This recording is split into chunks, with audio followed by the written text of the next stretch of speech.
Start किया जी sir बताएं। Start करें ना। जी सर। हमारे सम्मानित प्रत्याशी बीमा भारती जी, पूर्व विधायक दिलीप जी, हमारे जिला अध्यक्ष मिथिलेश बाबू और यहाँ जो बैठे हुए जितने इलेक्ट्रॉनिक और प्रिंट मीडिया के साथी हैं, इन सबको हम बीमा भारती जी की तरफ से शुभकामनाएं और आमंत्रण का अभिनंदन करते हैं। साथियों, 2024 का जो आम चुनाव है, ये ऐतिहासिक चुनाव होने जा रहा है, क्योंकि एक तरफ जिस प्रकार से वर्चस्ववादी नीति के पर्दे के पीछे माननीय प्रधानमंत्री नरेंद्र मोदी जी ने भारत के जनमानस का मुद्दों का अपहरण कर रखा है और मुद्दा जो है वो नौकरी का है, मुद्दा बच्चों की पढ़ाई का है, मुद्दा किसान का है, मुद्दा जो है जिस तरीके से अपोजिशन पार्टी के लीडरों को जेल में बंद कर और प्रताड़ना दी जा रही है,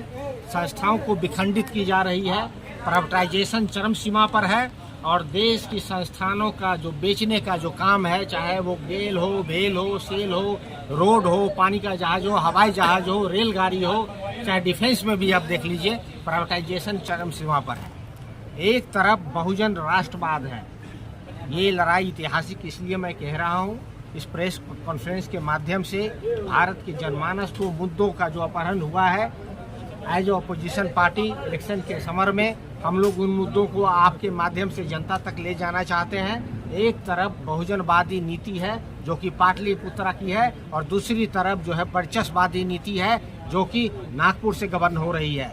नागपुर से गवर्न हो रहे हैं वो यहाँ के जो अभी जो सांसद हैं संतोष कुशवाहा जी और जो पाटलिपुत्रा बहुजनवादी सोच के जो प्रतीक हैं बीमा भारती जी। ये लड़ाई जो है ऐतिहासिक लड़ाई है और एकदम क्रिटिकल स्टेज में पहुंचा हुआ है। 2024 का लड़ाई जो है एक तरफ बहुजनवाद की लड़ाई है, दूसरी तरफ जो है सांस्कृतिक वर्चस्ववाद की लड़ाई है।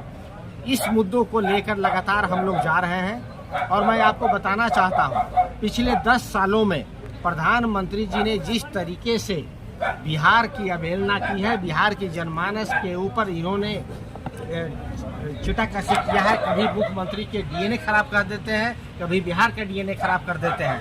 पिछले 10 सालों में प्रधानमंत्री जी ने पूरे बिहार में एक सेंट्रल यूनिवर्सिटी नहीं दिया, पूरे बिहार में एक हॉस्पिटल नहीं दिया, पूरे बिहार में एक केंद्रीय विद्यालय नहीं दिया पिछले 10 सालों में। और प्रधानमंत्री जी पिछले 1 महीने में 5 बार आ चुके हैं। प्रधानमंत्री जी बिहार की तरफ तभी अग्रसर होते हैं, उनको लगता है कि 40 का 40 सीट हमें फिर से मिल जाए। आप सब जानते हैं 39 सीट इनको मिला हुआ था। बिहार के जो सांसद अभी हैं और खासकर जो आपके पूर्णिया के सांसद हैं, संसद में कितना बार क्वेश्चन पूछा उन्होंने, पिछले 10 साल से सांसद हैं, वो 10 मिनट भी संसद में नहीं बोल पाए होंगे। तो मैं जो है संतोष कुशवाहा जी को एक तरफ रखता हूँ, सांस्कृतिक राष्ट्रवाद को एक तरफ रखता हूँ। ये लड़ाई सीधे बहुजनवाद की लड़ाई है। ये प्रधानमंत्री जी बात करते हैं बेटी बचाओ बेटी पढ़ाओ की बात करते हैं, जब मणिपुर में हमारे बच्चियों के साथ जिस तरीके से चिरहरण हो रहा था, प्रधानमंत्री जी मौन छुपे हुए थे और पर्दे के पीछे ये छुपे हुए थे। कोरोना काल में भी ये पर्दे के पीछे प्रधानमंत्री जी छुपे रहे और 25 दिन तक ये कहीं नहीं दिखे, सिर्फ टेलीविजन में 25 दिन करवा लाकर इनका संबोधन होता था। ठीक इसी प्रकार से अभी देखिए इलेक्ट्रोल बॉन्ड का जो इतना बड़ा जो इनका जो चोरी पकड़ी गई है, जो सुप्रीम कोर्ट ने जो चोरी पकड़ा है, इलेक्ट्रॉन बॉन्ड में ऐसी सेल कंपनियां थी। सेल कंपनियां मतलब सिर्फ नाम का कंपनी, एग्जैक्टली वो कंपनी है ही नहीं। वो कंपनियों ने प्रधानमंत्री के पार्टी को चंदा दिया।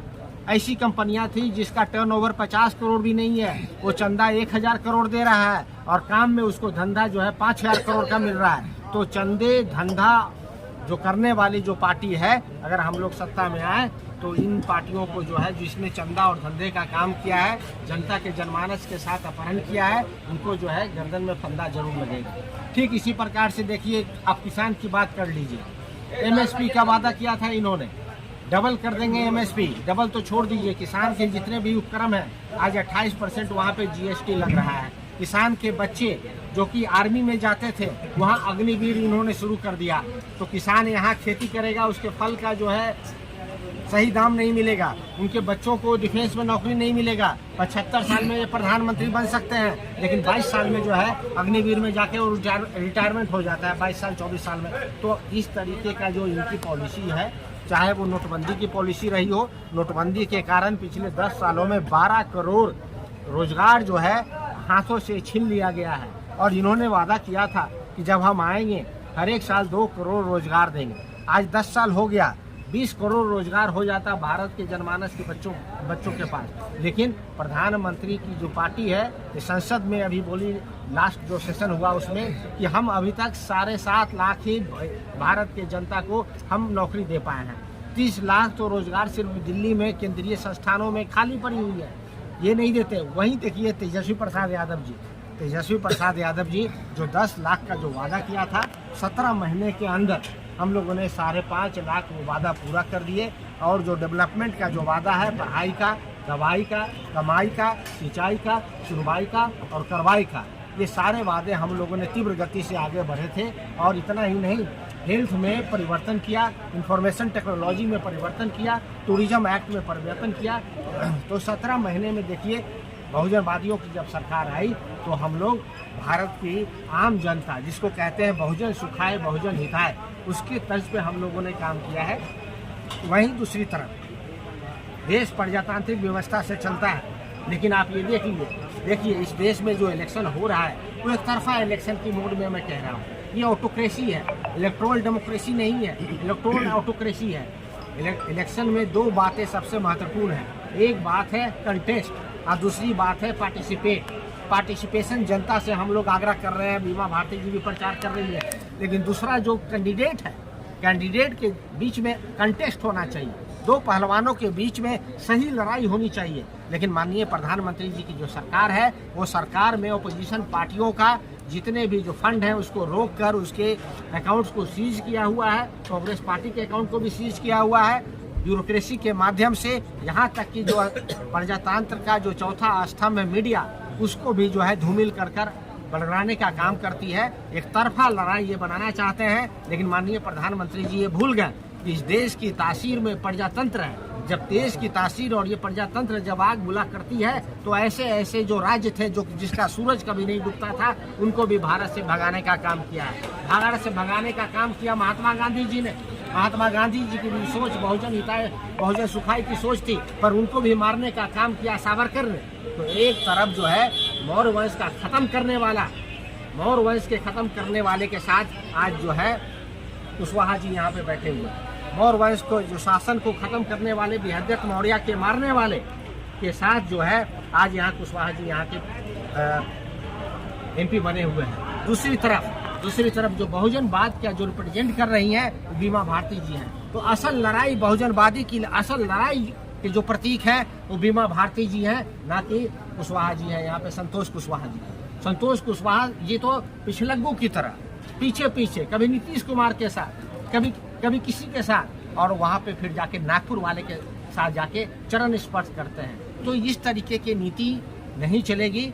जनता जाग गई है, बहुजनवादी जो है फिर से खड़े हुए हैं। सामाजिक क्रांति के पुरोधा माननीय लालू प्रसाद यादव जी, तेजस्वी प्रसाद यादव जी, जगदेव बाबू, कर्पूरी ठाकुर, उपेंद्र नाथ वर्मा, इन सबों ने जो तासीर इस बिहार की धरती की बनाई है, ये लड़ाई उसी तासीर की है। इस बार लड़ाई दो धरों में बटी हुई है और ये दो विचारधारा है। एक विचारधारा का प्रतीक संतोष कुशवाहा जी कर रहे हैं, दूसरी विचारधारा का प्रतीक यहाँ पे बीमा भारती जी कर रहे हैं। हम आह्वान करना चाहते हैं, खासकर कुशवाहा भाइयों से आह्वान करना चाहते हैं आपके माध्यम से, कि संतोष कुशवाहा जी का जो रिप्रेजेंटेशन है, वो रिप्रेजेंटेशन उस सोच का है, उस विचारधारा का है, जिस विचारधारा ने मौर्य वंश का खात्मा किया, जिस विचारधारा ने संतोष कुशवाहा जी के पूर्वजों का खात्मा किया, जिस विचारधारा ने अशोक के मूल्य जो चक्र है, जो संविधान के प्रतीक है, इस प्रतीक को मिटाना चाहते हैं, संविधान को बदलना चाहते हैं। ये 400 का नारा इसलिए देना चाहते हैं क्योंकि अगर 400 आए तो हम अशोक सम्राट के जो मूल्य है, संविधान में जो चक्र है, जो बहुजनवादी सोच है, उसको बदलकर संगोल का जो सोच इन्होंने पार्लियामेंट में घुसाया, संगोल का जो सोच है वो राज्य दंड का सोच है, उस राज्य दंड के सोच को आगे बढ़ाने के लिए ही संतोष कुशवाहा जी को भी यूज किया जा रहा है। हमारे साथ ही संतोष कुशवाहा जी को भी यूज किया जा रहा है। तो यही बात है कि मैं आह्वान करना चाहता हूँ कि जो विचारधारा में लड़ाई पटी हुई है, एक विचारधारा बहुजनवादी विचारधारा है, दूसरी विचारधारा वर्चस्ववादी विचारधारा है। एक का प्रतीक बीमा भारती जी कर रही हैं, दूसरा का जो है संतोष कुशवाहा जी कर रहे हैं। सारे कुशवाहा बंधुओं से खासकर आम आवाम से खासकर जो है कि नौकरी का जो वादा कर किसान के फसल का वादा कर जो आप लोगों को धोखा दिया है, मुद्दों का अपहरण किया है, उसको मुंहतोड़ जवाब देने का, अपने वोट के साथ चोट करने का समय आ गया है। 26 तारीख को आपके माध्यम से यही आह्वान करने के लिए हम पटना से चल कर आए। आपके अपने ही घर में कल के साथ कल हाथ मिला लिया है, कैसे आप लड़ेंगे? देखिए लड़ाई जो है, देखिए आपने जो बात कही, लड़ाई संघर्ष के साथ और संवाद के साथ है। अगर किसी को टिकट नहीं मिलता है तो ऐन मौके पे जाके संघर्ष और संवाद का भाषा बोलना बंद कर दीजिए। हमारी जो सोच है, जैसा कि मैंने आपको बताया, जिस आइडियोलॉजी को हम यहाँ पे बैठे हुए हैं, बीमा भारती जो बैठी हुई है, ये संघर्ष और संवाद के प्रतीक, ये जन जन के पास जा रही हैं और संघर्ष के माध्यम से संवाद कर रही हैं। तो ठीक है, उनकी देखिए प्रजातंत्र में हर किसी को लड़ने का ये है, उनको लगा कि यहाँ से हमें नहीं हो रहा है और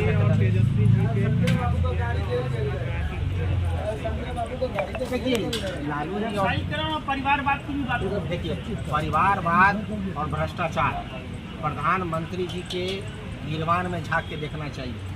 प्रधानमंत्री जी के साथ जो अलायंस में थे, पासवान जी की पार्टी, घर में पिता भी, घर में बेटा भी, भतीजा भी, चाचा भी, 4 लोग उनके परिवार के ही थे। और आज जो इन्होंने टिकट दिया है, तो उसमें से 14 टिकट ऐसे हैं बिहार में जो कि परिवारवाद से आता है।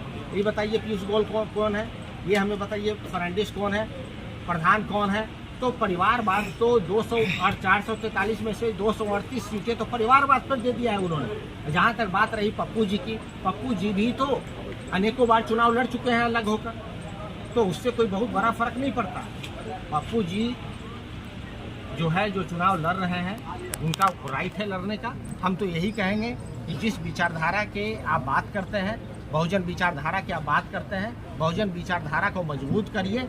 एमपी बनना बड़ी बात नहीं है, लेकिन बहुजनवादी विचारधारा को कभी हार नहीं मिलनी चाहिए, इसके सोचकर हम आह्वान करते हैं। इससे चुनाव पे कितना असर पड़ेगा?